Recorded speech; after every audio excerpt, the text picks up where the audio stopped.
Vamos a charlar, vamos a conversar, vamos a hablar en los próximos minutos con nuestro economista de cabecera. Él es Miguel Ángel López Mendo. Nos acompaña siempre que queremos conocer y profundizar en algo tan interesante como es nuestros bolsillos, cómo nos puede afectar toda la situación que está atravesando ahora mismo ya no el país, sino prácticamente el mundo. Miguel Ángel López Mendo, buenas noches. Hola Javier, buenas noches. Bueno, hacía tiempo que desde antes del verano, que no nos veíamos y han pasado muchas cosas en estos 3 meses, ¿verdad? Creo que la última vez que estuvimos fue en abril, y por circunstancias no pude venir y bueno.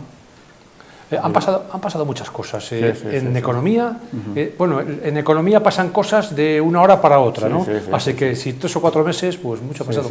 La situación COVID, ¿cómo se encuentra ahora mismo la economía por esta situación? Bueno, estamos ahora en la situación COVID y ya indiqué cuando empezó esta tragedia, desde el punto de vista económico, que no era la crisis no era por causas económicas, sino eran por causas médicas, ¿no? Y que no íbamos a salir de la crisis hasta que no hubiera una recuperación del tema médico, y en este caso es por el tema de las vacunas, ¿no? Por eso la recuperación empezó el año pasado, en octubre, cuando empieza a vislumbrarse que las vacunas ya va en serio, ¿no? Y como siempre, lo primero que dio aviso de que la cosa se recuperaba eran las bolsas, así como indiqué que la primera que se adelantó a toda la tragedia que hemos vivido en marzo del año pasado fue las bolsas que cayeron fuertemente cuando se pensaba que era una broma de 15 días.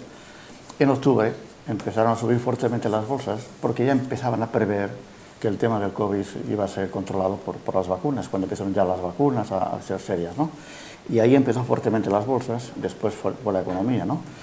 Y ya empezamos a ver más tranquilidad. Las navidades fueron bastante correctas. Luego los primeros meses del año pasado hubo unos rebotes, cayó. Y luego hemos tenido este verano, que ha sido la verdad bastante bueno, ¿no? Porque estamos viviendo un poquito el efecto gaseosa, ¿no?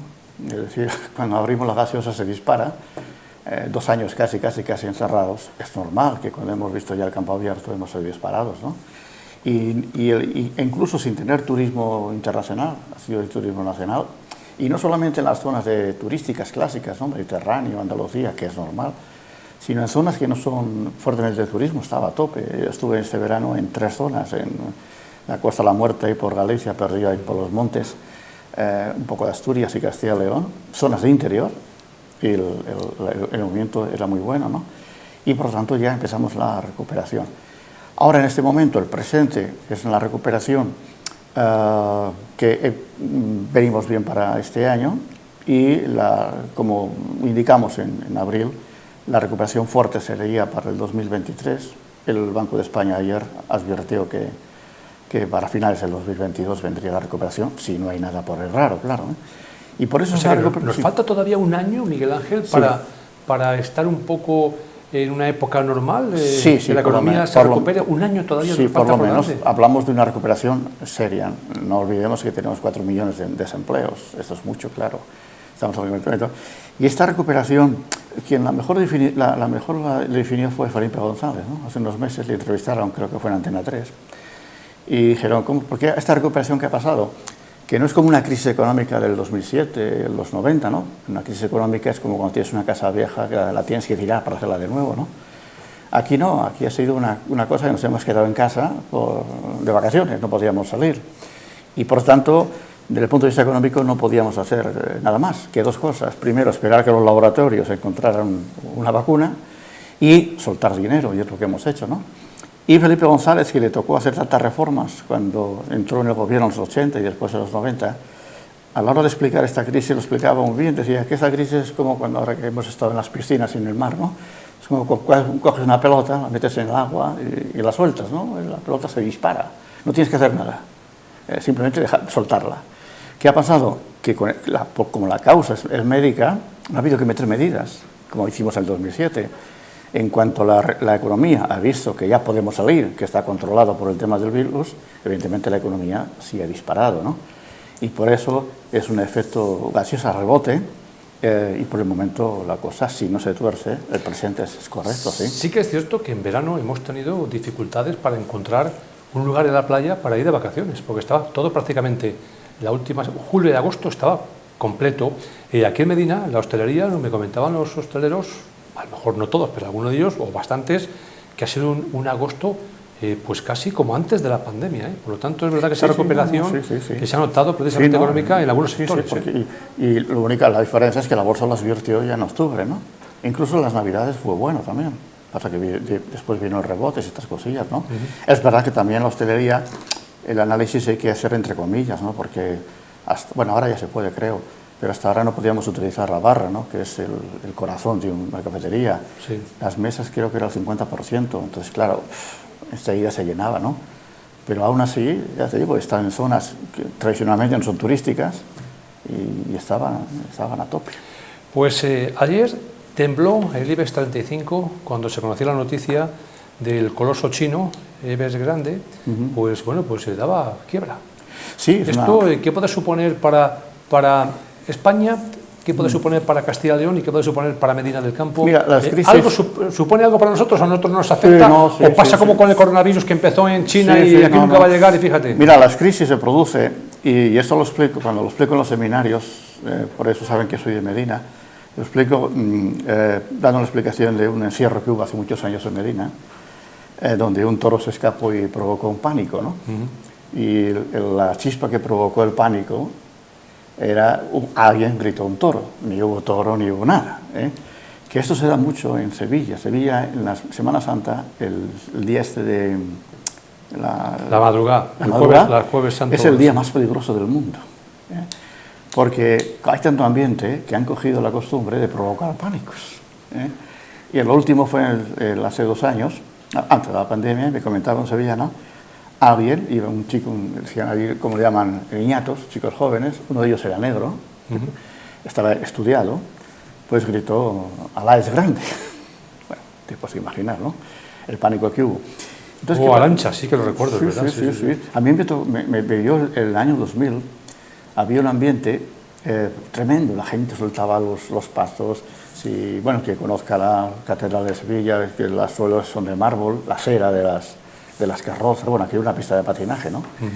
Y todo era porque había un ambiente, y el ambiente que era que unos meses antes ETA había cometido un atentado y dijo que iba a volver a Sevilla a cometerlo, ¿no? Y la chispa que provocó ese pánico, ahí no se está muy claro, parece que alguien sacó una navaja y esa navaja provocó que la gente se asustara. Entonces estaba sentados en las terrazas y veías cantidad de gente, cada uno corría por donde podía, nos tirábamos al río, de cualquier forma, ¿no? Entonces quiere decir que las crisis se provocan porque hay un ambiente y lo que es una burbuja.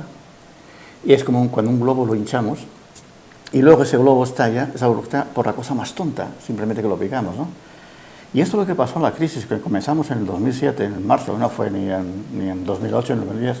¿Qué pasaba? Había un ambiente que era que los pisos se habían convertido en una burbuja, ¿no? Y la chispa que provocó ese pánico fue la noticia de que un banco hipotecario americano que cotizaba en bolsa se pilló las manos. A partir de ahí comenzó esa crisis. ¿Qué ocurre? China ahora ya es la segunda. Hablamos de Lehman Brothers. No, fue un banco americano de Lehman Brothers, fue en el 2008, no recuerdo ahora el nombre, era un banco hipotecario, se dedicaba a las hipotecas, ¿no? Y se dio la noticia que se había pillado las manos. La gente decía, si es un banco pequeño, si no pasa nada. Bueno, ahí comenzó la crisis. ¿Por qué? Porque las crisis se producen cuando hay un ambiente de duda. ¿Y la duda qué era? Que es que no había ni un solo español que no pensara que no era normal los pisos. Que un día va a pasar algo, va a pasar algo. En ese ambiente, un banco americano se pilla las manos, evidentemente es un pánico, la gente sale corriendo. ¿Aquí qué ha pasado?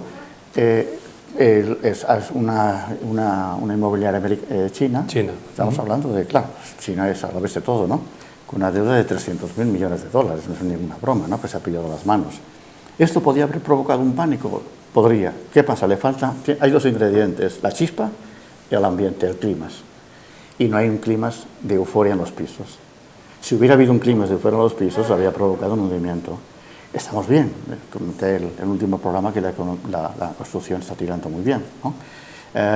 Pero no hay ese ambiente de euforia. Por eso, por el momento, con las precauciones, lógicamente, pues no pasa, no habrá más peligro. Es cierto que ya se conocía esta noticia del coloso chino y de repente cae la bolsa, pero hoy se ha recuperado, ¿eh? O sea que son golpes momentáneos, ¿no? Ahora la bolsa, es verdad que las bolsas están pensando en otros temas ahora, que después comentamos, pero vamos, cualquier detalle puede provocar esto, sí. Pues yo digo, yo me acordaba perfectamente, ¿no? Pues lo que te he comentado antes, cuando el coronavirus empezó en China y parece que aquí no iba a llegar nunca, que era una cosa de ellos, y fíjate, y digo, esto de la crisis de este coloso, pues nos pasa igual. Popularmente era cosa de los chinos, ¿no? Y como China, su costumbre es cada ciertos años tener un COVID, vamos, una pandemia, pues, y claro, las últimas murieron 3.000, 4.000 personas, en una población de 1.300 millones, que morían 3.000 personas, no llamaba la atención, ¿no? Hasta que vino esto, claro. Vamos a hablar de la inflación en general, pero me gustaría centrarme particularmente en el tema de la luz, porque desconocíamos el tema de lo que valía un megavatio hasta hace 7 días, que todos los días, cada día va subiendo, y esto ¿cómo puede afectar al bolsillo de las personas, Miguel Ángel? Sí, mira, cuando salimos de un problema, ¿no?, que es el COVID, si no ocurre nada raro por ahí, vamos saliendo, ¿no? Porque, entre otras cosas, y esto se conecta ahora con la luz, va a venir muchísimo dinero, primero porque solamente para España e Italia, por ejemplo, van a dar 140.000 millones, ¿no? Estados Unidos, que ya sabes que es en plan bestia, pues han soltado 3 billones con B.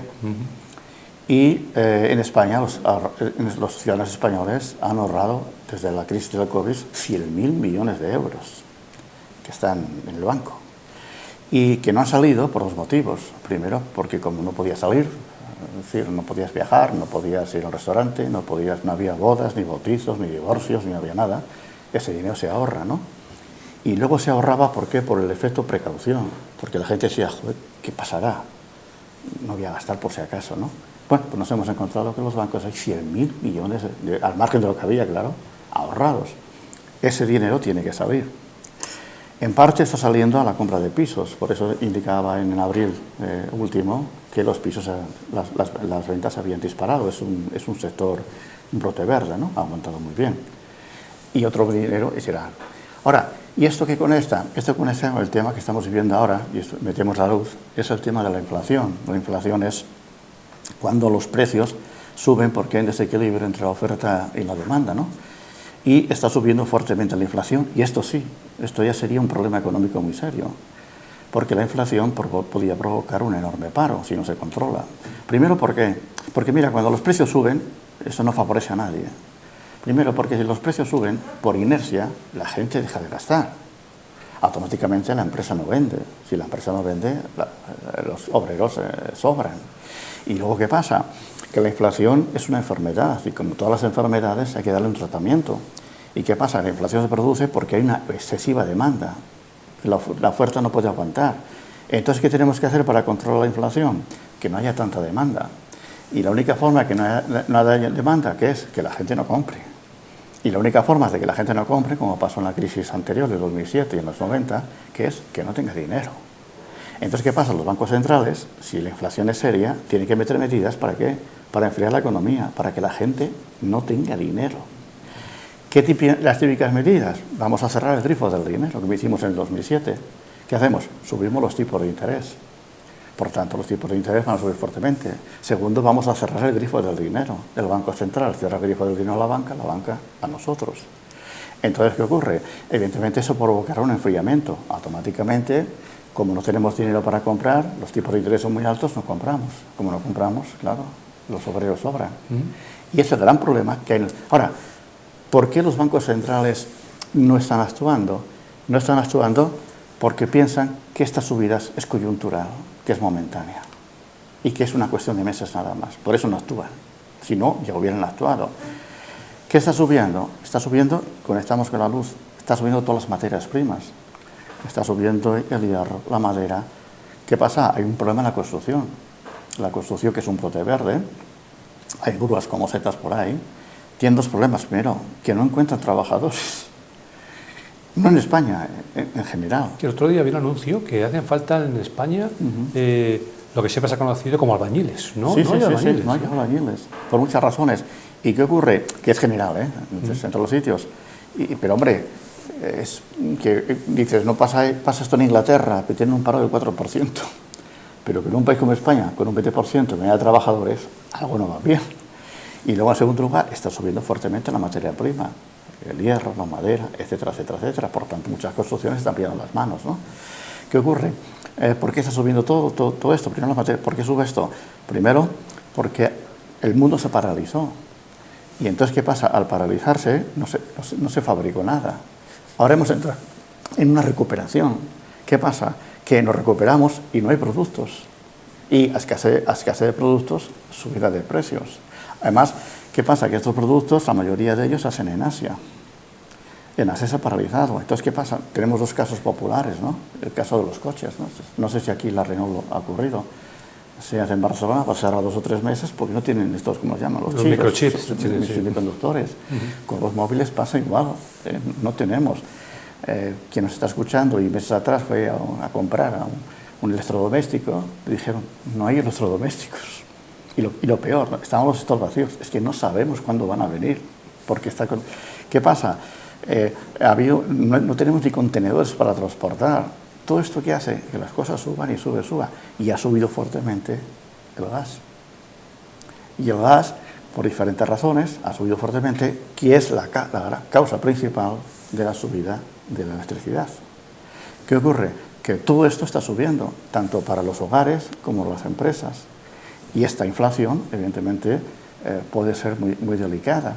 Ahora bien, ¿por qué los bancos centrales con la luz, con el gas, con las materias primas no meten medidas? Porque piensan que son estos meses de este año, que para el principio del año pues esto caerá, ya el euro estaba cayendo hoy, ¿no?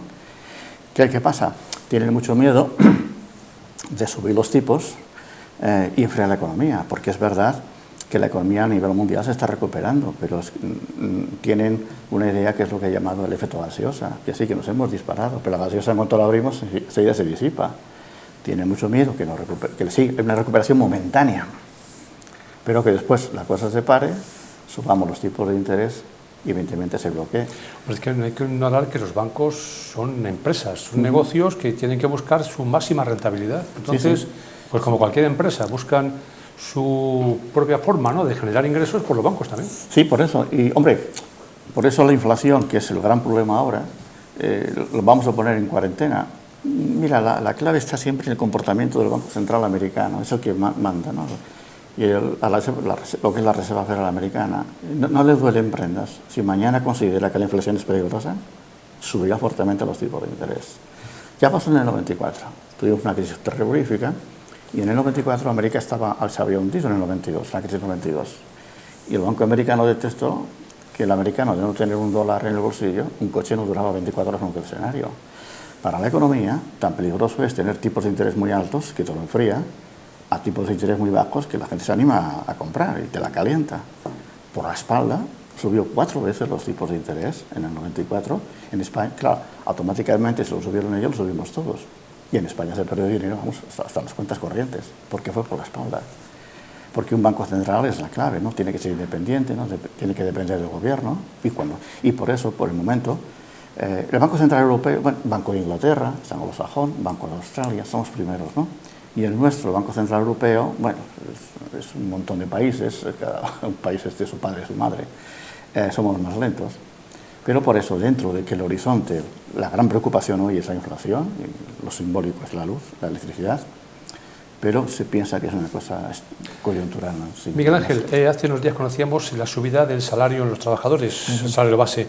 ¿Esto qué puede suponer para la economía? ¿Esto es positivo, que el trabajador tenga un mayor sueldo mensual? Mira, todo lo que sean medidas económicas es correcto. El problema es cuando ya no lo haces por medidas económicas, lo haces por medidas ideológicas y electorales. Este es el gran peligro. Es decir, si los salarios... ¿Ahora que han sido medidas electorales? Sí. Bueno, no estamos en campaña para decir que puede ser interesante, sí, ¿no? Las campañas duran ideológicas por la composición del gobierno. Fíjate que la enemiga de subir el salario ha sido la ministra de Economía, que entiende de economía y sabe que el salario no se puede subir ahora. Pero claro, la composición del gobierno es con Podemos, tienen que ponerse de acuerdo. Y entonces Sánchez ha dicho, bueno, no sé, la ministra de Economía dice que no hay que subirla, la otra que hay que subirlo, término medio. Pues subimos 14 o 15 euros el sueldo mínimo. Y son medidas electorales, ¿por qué? Porque nos quedan un par de años, los partidos en el gobierno, las encuestas están cayendo en picado, ¿no?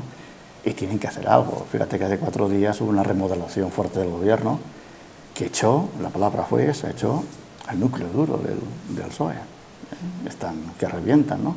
¿Por qué? Porque pensaban que eran ministros, que no tenían una buena imagen y punto, ¿no? Entonces, ¿qué pasa? Que cuando dices, hay que subir los salarios, por supuesto, siempre hay que subir, se sube, ¿no? El problema es cuando son cuestiones electorales, ahí ya es un peligro. Fíjate que la última vez cuando se subió el salario, se iba a subir a 800 y pico, se subió a 900 y pico, por una cuestión de imagen electoral, ¿no? Y ya lo dije, y por desgracia me quedé corto, ¿no? Que aquella subida al salario mínimo iba a provocar 50.000 personas en el paro. Bueno, las declaraciones del Banco de España no hace muchas semanas dijo que aquella subida del salario mínimo había provocado que 180.000 españoles no pudieran encontrar trabajo. ¿Puede pasar eso otra vez ahora o no? Hombre, ahora esto es tan mínimo la subida que a lo mejor... Ahora va a ser más moderada. Estamos hablando de una posible salida de la crisis. Porque mira, por desgracia, estas cosas electorales, ¿a quién siempre perjudica? A los dos grandes sufridores del empleo en España, que son los jóvenes y que son los mayores de 45 años. Ahí es donde está el paro. Y entonces, ¿qué pasa? Desde el punto de vista, es bonito, vamos a subir los salarios, pero nos damos cuenta que por otra parte, cuando los salarios, fíjate que en los años 70, con la crisis del petróleo, se subió los salarios porque decíamos que teníamos que ser como Alemania. Aquí fue una carnicería del empleo. Más reciente, la crisis del 2007, ¿no? ¿Qué hay que hacer en una crisis? Bajar los salarios. ¿Para qué? Para que las empresas no cojan la tentación de despedir. Bajamos los salarios, las empresas tienen menos costes y cuando nos recuperemos volvemos a subir los salarios, que es lo que hace cualquier país normal. Nosotros como aquí no somos normales, lo hacemos al revés. ¿Qué pasó? No se le ocurrió otra cosa al presidente entonces del gobierno, Zapatero, poner de ministro de Economía el de OGT a Méndez, creo que se llama, que en su vida ha visto una economía real. Vamos a subir los salarios. Por cada euro que subimos, mandamos a 1.000 personas al paro. En consecuencia, nos fuimos a 5 millones. Y la frase después del Banco Central Europeo, España se podían haber evitado 1 millón de puestos de trabajo si se hubieran bajado los salarios en su momento. Muchas preguntas que se pueden hacer perfectamente a nuestros espectadores. Es decir, hombre, si hablamos de 15 euros, por ejemplo, una empresa que tenga 4 trabajadores o 5 trabajadores son 60 euros al mes, ¿no? Que a lo mejor al empresario, pues a lo mejor es verdad que no hay gran cantidad de dinero para que tenga que despedir a nadie. Pero si nos ponemos a pensar en empresas de 1.000 trabajadores... Y esto todo lo que conlleva, ¿no? Sus cotizaciones, etcétera. Y mira, y repito, la que a lo mejor ha sido la ministra de Economía, que no estaba de acuerdo. Que lo diga la ministra de Economía. Y el gobierno del PSOE tampoco. Ha sido, evidentemente, por la presión de Podemos. Y entonces, cuando se hacen medidas económicas, es como la medicina. Por eso, a veces las personas, los compañeros de mesa, ¿por qué comparaba tanto la medicina con la economía? Es lo mismo. Y por eso digo que cuando doy los seminarios, que para entender la economía no hay que hacer ningún estudio raro. Simplemente comparamos la economía como la medicina, para entender la economía y para entender la bolsa, ¿no? ¿Y qué ocurre? ¿La medicina qué es? Pues la medicina trabaja, somos un ser vivo, que estamos bien y estamos mal. A veces estamos mal por nuestra culpa, estamos mal por un virus que nos ha llegado. La economía es igual, estamos bien, estamos mal. Y a veces estamos mal por circunstancias externas, otras cosas por internas. Y el médico, ¿qué tiene que hacer? Tiene que operar, tiene que rehabilitar, exactamente lo mismo, ¿no? Entonces, ¿qué pasaba?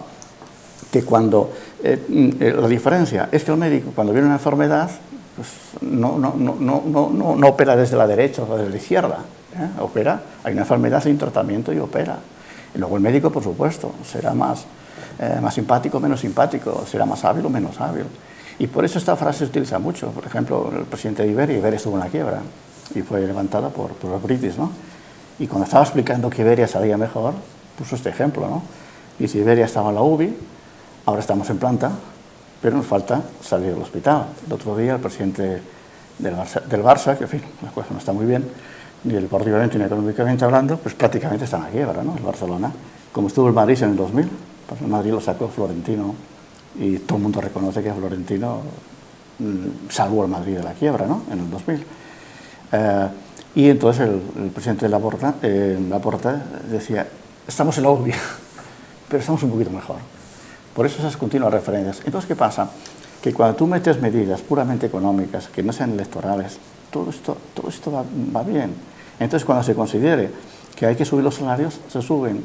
Pero las repercusiones, cuando no se puede, es porque, claro, ya no son los 15 euros, esto es lo que trae consigo. Y entonces es aumentar la cuesta. ¿Y qué puede provocar? Puede provocar, evidentemente, la economía sumergida y puede provocar más paro. Lo que pasa es que, claro, desde el punto de vista electoral, pues es bonito, ¿no? Queda bien, suena bien, ¿verdad? Ante la subida del sueldo a los trabajadores. Ahora mismo nos están viendo muchas personas. Si tienen en su casa, no sé si debajo de la baldosa, un dinero. ¿En qué se puede invertir ahora? ¿Qué se podemos invertir para bueno, pues que nos pueda ir bien? Sin asumir muchos riesgos, ¿qué se puede invertir? Bueno, en el momento en que invertimos hay riesgo. O sea, que la inversión y el riesgo van de la mano, ¿no? El riesgo es de la mano, ¿no? Si me permites otra comparación, he dicho la economía con la medicina, ¿no? Y que nadie se me enfade. Para entender la bolsa es lo más parecido a la mujer, es lo más parecido al carácter femenino, ¿no? ¿Por qué? Porque la mujer es infinitamente superior al hombre. Y esa superioridad es lo que ha de ser compleja y profunda. El hombre ni es complejo ni es profundo, simplemente es hombre. Esto lo vemos desde la niñez, ¿no? Hasta la senectud. Y entonces, ¿qué pasa? Que la bolsa es como ser femenino. No porque el ser femenino es la diferencia con el hombre, es que el cerebro del hombre es un encefalograma plano, es decir, es como las montañas, ¿no? Es decir, por eso se compara también el cerebro femenino al clima, ¿no? Es impredecible y es cambiante, por la composición químico-física del cerebro femenino.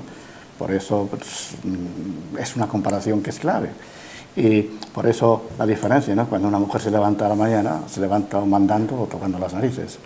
Y al hombre nos levantamos como porrinos, como cerditos, ¿no? Pensando que hay para desayunar, para comer. Y por eso esa comparación la tenemos que tener en cuenta. La bolsa es como el clima, es impredecible. No sabemos qué va a pasar mañana. Y por eso, desde el punto de vista del riesgo, en el momento que metes un céntimo es riesgo. Hablamos de bolsa renta variable. Ahora, yo por el momento esperaría, así como cuando dijimos, cuando estaban tan mal los bancos, cuando estuve por aquí en octubre, pero que eso era pasado, que el futuro era mejor. Y a partir de ahí arrancaron muy bien. Ahora es mejor estarse un poquito quieto. Por estas... O sea, dejamos el dinero todavía de momento en el, sí, guardado en el... Por esta incertidumbre que provoca la inflación. O sea, ya el COVID ya está pasado, vamos a ver, entre comillas, no haya nada, ¿no? Entonces, ¿qué pasa? Que en bolsa lo que marca son las expectativas. Las expectativas, cuando estábamos tan mal del COVID, es que podíamos estar bien en cuanto llegaran las vacunas, ¿no? Ahora las expectativas... Yo me imagino, por ejemplo, ahora mismo, Miguel Ángel, si alguien invirtió en Pfizer, en el momento de que le salió la vacuna, pues el subidón en bolsa fue tremendo, ¿no? Sí, ha sido... invertido unos días antes... Ha sido general. Mira, cuando hay una crisis, la diferencia en la crisis económica son 2 años de caídas, ¿no? Que fue la anterior, 2007-2009, ¿no? Y entonces cuando caen tanto, toda la bolsa cae, y siempre hay unos valores, muy poquitos, igual media docena, una docena, que van en contra de la corriente y suben. Luego ya cuando acaba esta crisis, suben todos. Aquí igual, cuando empieza lo del virus, en marzo del año pasado, caen todas las bolsas. La diferencia que es que como es un tema médico, no podemos calcular el tiempo. Y ha durado pues, desde marzo hasta octubre, más o menos, ¿no? No podemos calcular el tiempo. Una crisis económica sí, son 2 años, matemático, ¿no? Entonces, ¿qué pasa? Que toda la bolsa cayó y algunos valores subieron, ¿no? Y subieron algunos valores. ¿Qué pasaba? ¿Quién va a subir? Aquellos que van a sufrir menos, incluso que la crisis les va a favorecer, ¿no? Lo típico, ¿no?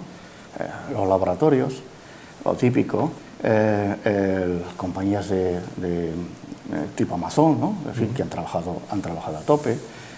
Y esto sube en contracorriente. Luego, cuando ya sube todo, ya evidentemente ha habido subidas muy fuertes, ¿no? Incluso los bancos que tan mal lo pasaron, pues han doblado el capital desde octubre.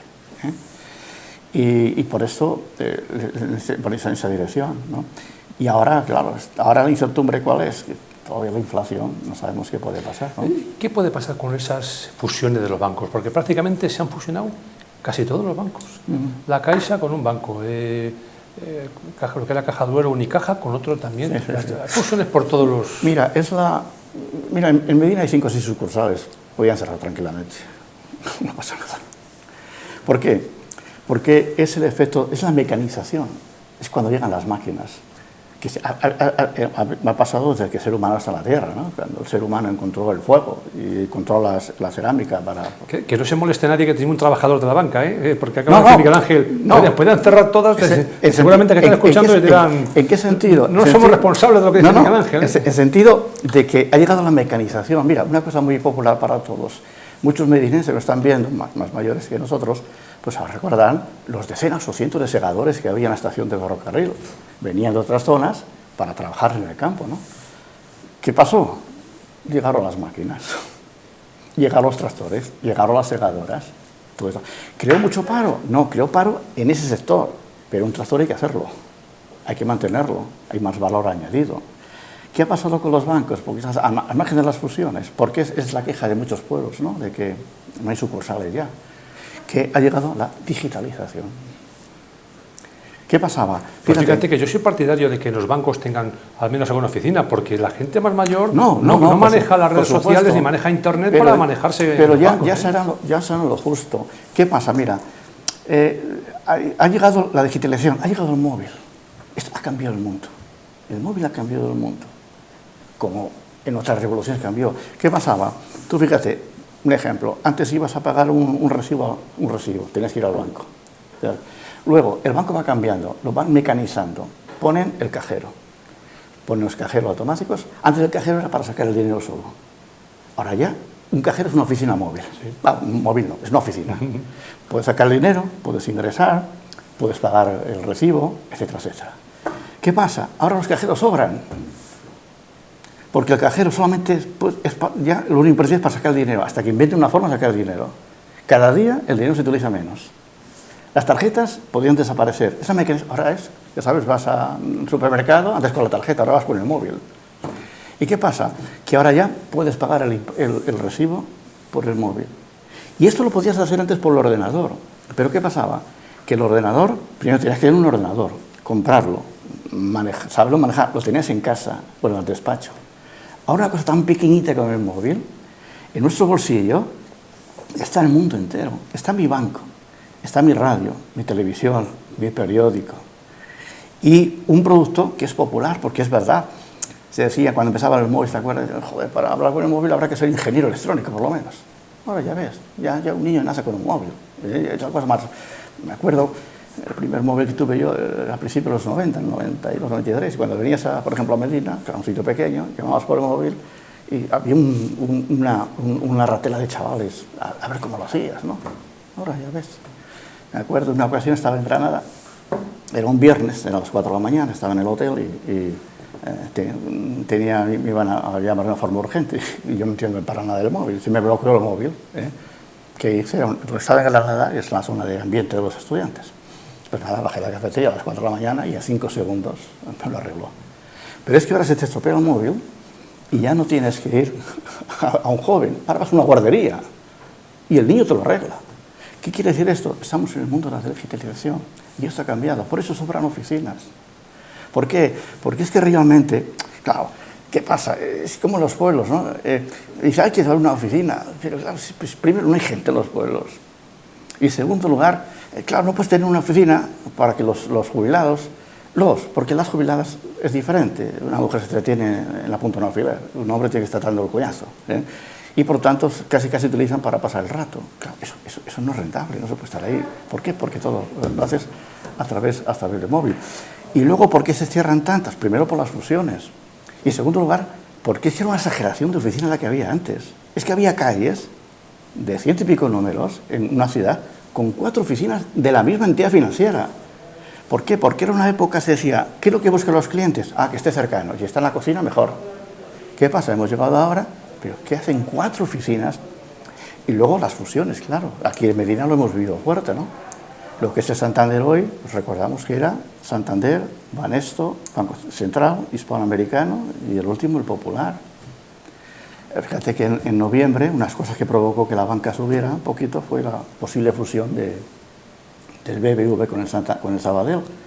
Indicaba que Sabadell era un soltero de oro que no se colocaba con nadie, ¿no? Y era normal el BBV porque el BBV, su trabajo trabajo en Cataluña es flojo, ¿no? Por eso el BBV en la crisis Así como el Santander va por Casa Mayor, ¿no? Y esperó a que Popular se oficiara por ir a por él.